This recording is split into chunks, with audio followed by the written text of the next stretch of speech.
जय हिंद साथियों, कैसे हैं आप सभी? आशा करता हूँ आप सभी बढ़िया होंगे और कहीं न कहीं अपने जो भी डॉक्यूमेंट्स पे मैंने वीडियो बनाया और उन डॉक्यूमेंट्स के रिगार्डिंग वर्क कर रहे होंगे और कहीं न कहीं काउंसलिंग में भी जो-जो चीज़ें होने वाली हैं, उनके रिगार्डिंग भी आप कहीं न कहीं कंटिन्यूअसली वर्क कर रहे होंगे और result definitely first week of June में आ जाएगा और ये जो वीडियो है आपको मिलने वाला है आज 4th जून को और 4th जून को एट द टाइम जब मैं बात करूँ तो ये 10 मॉर्निंग 10 से लेके इन द इवनिंग आपको मिलने वाला है। तो जहाँ तक है मैं मॉर्निंग 10 o'clock पे आपको ये वीडियो मिल जाएगा डेफिनेटली।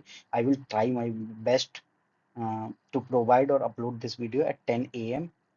ओके। सो सबसे पहले हम बात करते हैं, इस वीडियो को मेरा लाने का एक ही पर्पस था। आप लोग बार बार पूछ रहे थे काउंसलिंग में कैसे अप्लाई करें, कौन से इंस्टीट्यूट, कहाँ से पोर्टल मिलेगा, कैसे चीज़ें वर्क करेंगी, तो वो सारी बातें मैं बताऊंगा। तो इसीलिए मैंने all details about counselling step by step इसका नाम भी रखा है। कब शुरू होगी काउंसलिंग, पहले इसी क्वेश्चन की यही बात कर लेते हैं, आगे भी हम बात करेंगे इन डिटेल। तो कब शुरू होगी काउंसलिंग, तो रिजल्ट के डेफिनेटली जो रिजल्ट आएगा उसके लगभग 10 दिन बाद या एक सप्ताह बाद नोटिफिकेशंस आएंगे सबसे पहले इंस्टीट्यूट के कि हम अपनी काउंसलिंग के लिए एप्लीकेशन इनवाइट कर रहे हैं। कि जो स्टूडेंट हैं जो एडमिशन लेना चाहते हैं हमारे यहाँ, वो सबसे पहले एप्लीकेशन फॉर्म्स को भरें।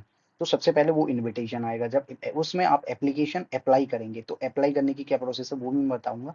तो आप उन नोटिफिकेशंस में लिंक दिए होंगे, उन लिंक्स पे जाके आप प्रॉपर जो या उनकी इंस्टीट्यूशंस की ऑफिशियल जो वेब पोर्टल है या वेबसाइट्स हैं उन पर जाकर आप अप्लाई करेंगे सबसे पहले। जैसे सेंट्रल यूनिवर्सिटीज़ के लिए समर्थ पोर्टल है, आईआईटीज़ के लिए उनका स्पेसिफाई पोर्टल है, आरआईज़ के लिए उनका पर्सनल पोर्टल है। तो ज़्यादातर जो गवर्नमेंट कॉलेज इंस्टीट्यूशंस है सबके अपनी अपनी वेबसाइट्स और पोर्टल है, वहाँ जाके आपको अप्लाई करना पड़ेगा जब काउंसलिंग शुरू होगी। ओके। और वहीं से आपको सारे अपडेट, मेरिट लिस्ट और जो भी चीज़ें हैं, कुछ मेल्स के थ्रू और कुछ ज़्यादातर इंस्टीट्यूट वहीं प्रोवाइड करते हैं, कुछ मेल्स में भी प्रोवाइड कर देते हैं। Okay. In the case of अगर आप मेरिट में होते हैं, ये चीज़ है। तो एक तो ऐसे चीज़ें आपको प्रोवाइड कराई जाएंगी मतलब इंस्टीट्यूशंस की वेबसाइट पर। ओके। या उनके कुछ ने क्या है, आईटेक के लिए स्पेशल वेबसाइट्स बना रखी हैं, कुछ इंस्टीट्यूशंस हैं, कुछ गवर्नमेंट की वेबसाइट यूज कर रहे हैं, कुछ की पर्सनल है। तो ये चीज़ है। ओके। कहाँ होगा काउंसलिंग के लिए अप्लाई, अप्लाई के लिए मैंने बताया काउंसलिंग के लिए जो अप्लाई आप करेंगे वो on the websites of institutions, या तो वो नई वेबसाइट प्रोवाइड कराएंगे या उनकी जो भी वेबसाइट होंगी उनके थ्रू अप्लाई कराएंगे। यानी कुछ इंस्टीट्यूट को इवन ऐसे थे लास्ट ईयर सेंट्रल यूनिवर्सिटी, जो सीयूटी वाला उनका समर्थ पोर्टल था, उसी पे उन्होंने एनसीईटी का एप्लीकेशन लिया था। ओके। तो ये चीज़ है। कैसे भरें काउंसलिंग फॉर्म, काउंसलिंग फॉर्म कैसे भरें उसका भी मैंने स्टेप बाय स्टेप बता दिया, कौन कौन से डॉक्यूमेंट लगेंगे। तो उसके लिए डॉक्यूमेंट वाला वीडियो आज ही 8 बजे आपको सुबह में मिल जाएगा। ये चीज़ है। ओके। 8 बजे से पहले ही इवन मिल जाएगा। फॉर्म में आपकी ये गलतियाँ करा सकती हैं, फॉर्म रिजल्ट और एडमिशन कैंसल। तो कौन-कौन सी गलतियाँ, एक तो आपको अपना जो नेम है, वो आपके आधार कार्ड और आपकी 10th की मार्कशीट में आपका नेम, आपके फादर का नेम, आपकी मदर का नेम सेम होना चाहिए और डीओबी भी सेम होना चाहिए। ओके। अगर सेम नहीं है तो आधार कार्ड में करेक्शन करा लें, काउंसलिंग शुरू होने से पहले अभी टाइम है। ओके। तो इन बातों का आपको खास ध्यान रखना है, इसलिए फॉर्म भरते समय किन बातों का, इन बातों का मेनली ध्यान रखना। उसके बाद आप जितनी भी डिटेल भर रहे हो, चाहे आप अपना एड्रेस भर रहे हो और डिफरेंट डिफरेंट, तो उसे ओरिजिनल भरें, ये नहीं इधर उधर का भर दें। क्योंकि मान लो बहुत से इंस्टीट्यूट ऐसे हैं वो बाई पोस्ट भी कुछ मतलब ऑफर लेटर या कोई भी चीज भेज रहे होते हैं, तो इसलिए। ओके। तो आपके जितने भी मन में सवाल है उनको हम डिस्कस करेंगे आगे और बढ़ते हैं आगे। सबसे पहले हम देखेंगे कि मैंने बता दिया कि आप कैसे मतलब कहाँ जाके आपको एप्लीकेशन की जो लिंक है या रजिस्ट्रेशन के लिंक मिलेंगे।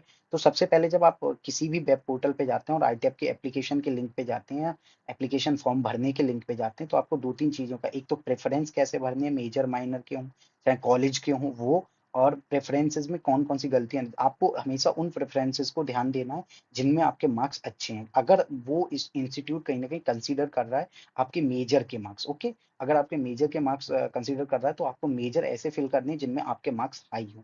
ठीक है? और बाकी किन-किन चीज़ों का ध्यान रखें वो भी मैंने बता दिया। प्रेफ़रेंस में इन चीज़ों का जो मैंने बताया कि अगर आप मेजर माँग रहे हैं और अगर विदाउट मेजर है तो आप अपने हिसाब से, जैसे मेजर के सब्जेक्ट के मार्क्स को कंसीडर नहीं कर रहा है, एनसीईटी स्कोर कार्ड को ज़्यादातर इंस्टीट्यूट कंसीडर करते हैं।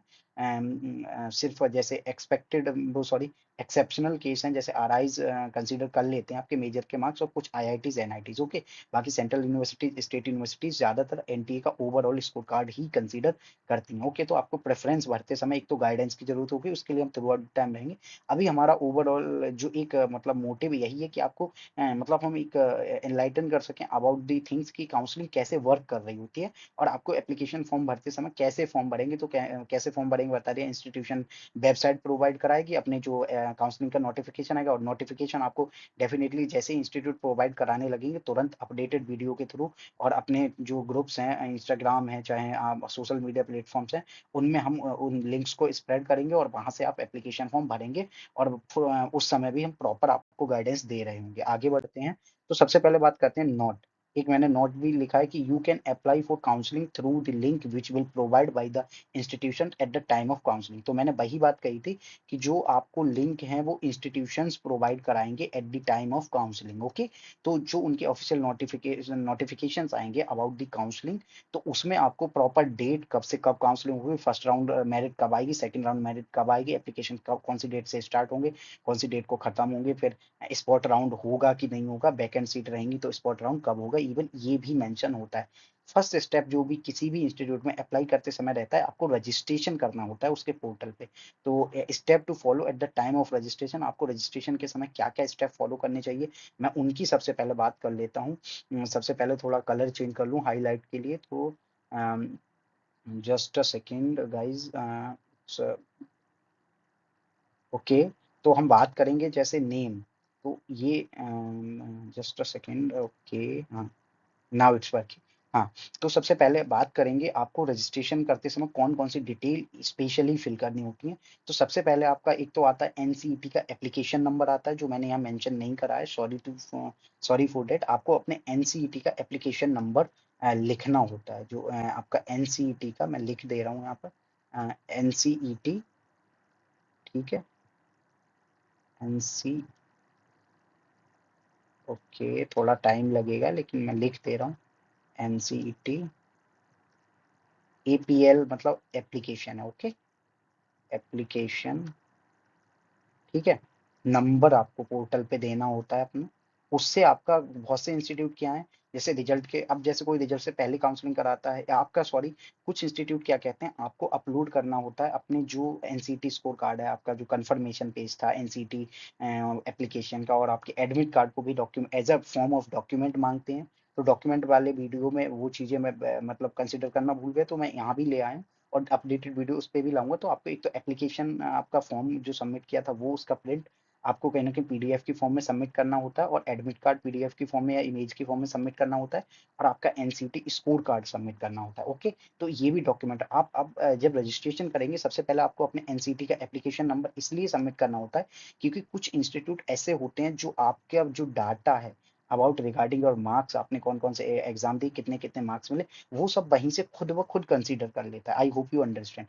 उसके बाद आपको name same as 10th class marksheet आपको भरना होता है, ठीक है। नेम आपका जो 10th क्लास मार्कशीट और आधार कार्ड में सेम करा लें, अगर आधार कार्ड में डिफरेंट है तो सेम करा लें, ओके। फिर आपको father's name same as 10th class marksheet, ये भी फिल करना होता है। फिर आपको mother name same as 10th class marksheet, वो सॉरी 12th क्लास, इसमें मैंने 10th कर दिया है, हाँ सॉरी, हाँ 10th क्लास की मार्कशीट के हिसाब से आपको अपना, और आपकी 10th और 12th की मार्कशीट में भी नेम्स सेम होनी चाहिए। अगर उससे रिगार्डिंग कोई इशू है तो आप अभी से उन चीज़ों को हल कर लें।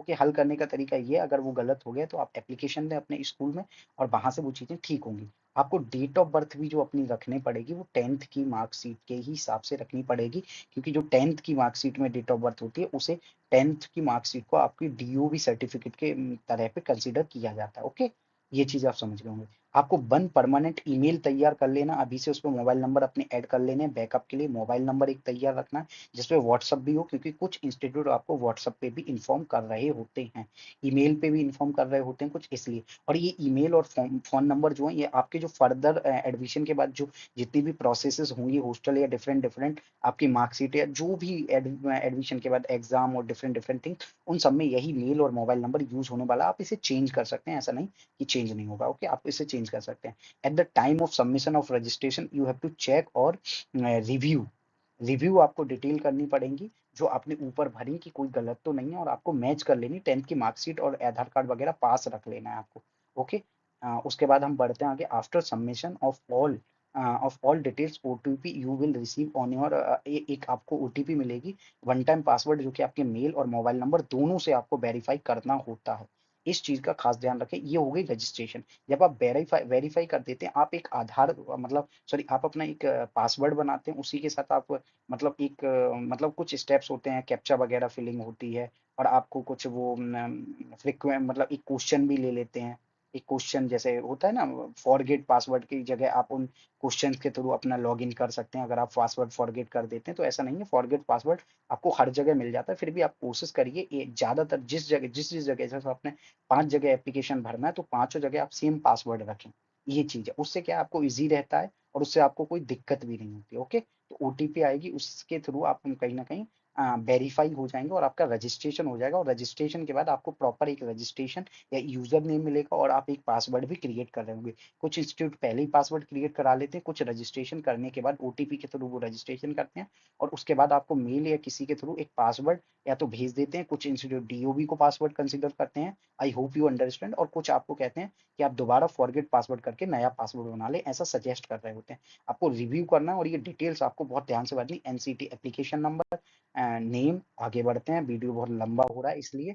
तो स्टेप टू आता है। जब स्टेप टू की हम बात करेंगे तो स्टेप टू में fill your all personal details as well as preference details and details of your schooling और सर्टिफिकेट्स। तो आपको प्रेफरेंस मैंने पहले भी मतलब स्लाइड पे मेंशन किया था कि आपको अपने जो प्रेफरेंसेस हैं वो बहुत हिसाब से भरने हैं, क्योंकि कुछ प्रायोरिटी बेस्ड प्रेफरेंस बनाते हैं जैसे आरआई अजमेर, मैंने अपने डिटेल्ड वीडियोस में और जो प्रेफरेंसेस का वीडियो और मेजर माइनर का वीडियो, वहाँ इन चीज़ों को अच्छे से मेंशन किया। आप एक बार उन वीडियोस को कंसीडर करें और प्रेफर करें। ओके, तो प्रेफरेंस प्रायोरिटी बेस्ड हो सकते हैं और प्रेफरेंस आपके जस्ट मेजर बेस्ड हो सकते हैं। ओके, तो ये चीज आप समझ रहे होंगे। उसके बाद details and details of your schooling और सर्टिफिकेट। आपको जो भी सर्टिफिकेट्स हैं, जैसे आपको ईडब्ल्यूएस है या ओबीसी एनसीएल है, एससी एसटी है, तो उनके आपको कुछ नंबर्स वगैरह फिल करने होते हैं। उन्हें आपको बहुत हिसाब से फिल करना होता है, क्योंकि आप इन डॉक्यूमेंट्स को अपलोड भी कर रहे होते हैं और इंस्टीट्यूट वाले इन्हें मैच करते हैं। ओके, जो उनकी जो एल्गोरिदम्स रहती हैं उनसे मैच कर रहे होते हैं। ओके, तो ये चीज आप समझ गए। पर्सनल डिटेल्स में वही ज्यादातर नेम वगैरह।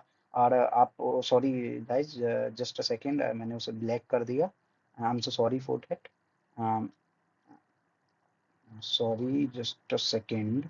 हाँ ओके, तो ये जो आपको पर्सनल डिटेल्स हैं वो आपको कहीं ना कहीं फिल करनी पड़ती हैं। तो पर्सनल डिटेल्स को जरूर फिल करना है आपको प्रॉपर देख के। उसके बाद आपको प्रेफरेंसेस बहुत हिसाब से, क्योंकि इसमें आपको गाइडेंस की जरूरत होगी तो हम आपको गाइड करेंगे definitely. Details of your schooling और सर्टिफिकेट। स्कूलिंग में जैसे आपके 10th की मार्कशीट, माइग्रेशन, टीसी, तो जो डॉक्यूमेंट वाला वीडियो है कि कौन कौन से डॉक्यूमेंट्स का रिक्वायरमेंट होता है, उस वीडियो को आप प्रेफर कर सकते हैं। और वहां से सारी आपको चीजें कि NCT score card, NCT admit card, NCT application form, ये सारी चीजें आपको कहीं ना कहीं सेल्फ अटेस्टेड और आपको रखनी भी है अपने पास फिजिकल फॉर्म में। उसके साथ 2 से 4 कॉपी, और उसके बाद हर डॉक्यूमेंट जितने भी मैंने वहां मेंशन किए, और उसके बाद आपको पीडीएफ रेडी रखनी है। ओके, और सेल्फ अटेस्टेड रखने हैं document. Okay, original document self attest नहीं करनी है, ये चीज याद रखें। सेम सर्टिफिकेट के साथ भी आपको चीज करनी है। ओके, उसके बाद बात आती है upload. Okay, upload the self attested image of your all details. उसके बाद जब आप मतलब आपकी स्कूलिंग से रिलेटेड जो भी मार्क्स वगैरह हैं और आपकी प्रेफरेंस वगैरह, वो सब जब भर देते हैं पर्सनल डिटेल और प्रोफेशनल डिटेल्स के सेक्शन में, उसके बाद आपको एड्रेस फिलिंग का होता है। आपको प्रॉपर अपना जो भी ओरिजिनल एड्रेस है आधार कार्ड वगैरह में, उसी को प्रेफर करना होता है। फिर upload the self attested image of all और योर रिलेटेड। तो जैसे आरआई भोपाल अजमेर है, ये आपसे एक पीडीएफ मांग लेता है डॉक्यूमेंट्स की। बाकी जो कुछ इंस्टीट्यूट है, आईआईटीज वगैरह, वो इंडिविजुअल इमेज मांगते हैं आपको, जेपीजी, और मतलब उनकी एक आपको जेपीजी फॉर्म, और उनको एक प्रॉपर साइज भी रहता है कि आपको कुछ केबी, जैसे 100 केबी, किसी का 100, किसी का 50, वो 500 केबी का रहता है। और जैसे आरआई भोपाल है, उसका 1 MB का लगभग आपको कहीं ना कहीं जो पीडीएफ बनाना होता है। ये चीजें हैं सारे डॉक्यूमेंट का। At the end the submit of your application. उसके बाद आपको अपना जो एप्लीकेशन है वो सबमिशन के लिए जाना होता है। मतलब आपको अपना जो एप्लीकेशन है वो सबमिट करना होता है, लेकिन सबमिट करने से पहले आपको सारी जानकारी पहले चेक कर लेनी है और प्रेफरेंस वगैरह, क्योंकि सबमिट के बाद आप कुछ चेंज सब अपने प्रेफरेंस चेंज नहीं कर सकते। आप इवन जो रजिस्ट्रेशन के लिए भी जब सबमिशन करते हैं और यहाँ भी सबमिशन करते हैं, तो उसके बाद आपको एक करेक्शन विंडो भी आएगी। ऐसी बात नहीं, करेक्शन विंडो में आप चीज़ों को कुछ को करेक्ट कर पाते हैं, लेकिन कुछ जानकारी परमानेंट होती है, जैसे ईमेल, फोन नंबर, आपका नेम, आपके मदर फादर का नेम, डेट, डीओबी, ये चीज़ें। आप अपनी कैटेगरी चेंज कर सकते हैं जो आपका करेक्शन विंडो आएगा। तो जब करेक्शन विंडो पे भी हम प्रॉपर आप क्या क्या चेंज कर सकते हैं, कैसे कर सकते हैं, उस पर भी वीडियो ले आएंगे। तो ये चीजें आपको एक रिव्यू लेना है प्रॉपर अपने पूरे एप्लीकेशन का in the final stage after the payment of applicable fee अगर जो भी आपकी 500 है 1000 है या 1200 जो भी है किसी भी इंस्टीट्यूट की ऑफ द रजिस्ट्रेशन आपको you can print your application for future needs. तो आपको जो भी फ्यूचर में चीज़ें लगेंगी उस एप्लीकेशन की भी कभी-कभी कहीं न कहीं एज़ अ डॉक्यूमेंट कंसीडर करते हैं इंस्टीट्यूट्स ओके, तो ये चीज़ है। और उसी इसलिए और आपको फ्यूचर नीड इसकी पड़ सकती है। मान लो कोई आपका अगर एप्लीकेशन रिजेक्ट कर सकता है, डायरेक्ट किसी टेक्निकल एरर के कारण रिजेक्ट हो, तो आप उसे कहीं न कहीं रिक्लेम कर सकते हैं, ये चीज़ है। ओके? मेल्स के थ्रू। तो ज़्यादातर इंस्टीट्यूट अपने मेल हेल्पलाइन नंबर भी उस समय ओपन करते हैं, तो उनसे आप कनेक्ट कर सकते हैं। बाकी हम तो आपकी हेल्प के लिए थ्रू आउट द टाइम हैं। आई होप इस वीडियो में जो भी चीज़ें मिस हो गई हों बाय मिस्टेक या कोई जो भी आपके डाउट हैं, ज़्यादा से ज़्यादा कमेंट बॉक्स पे एकदम भर डालें अपने डाउट से, हम सभी क्लियर करेंगे।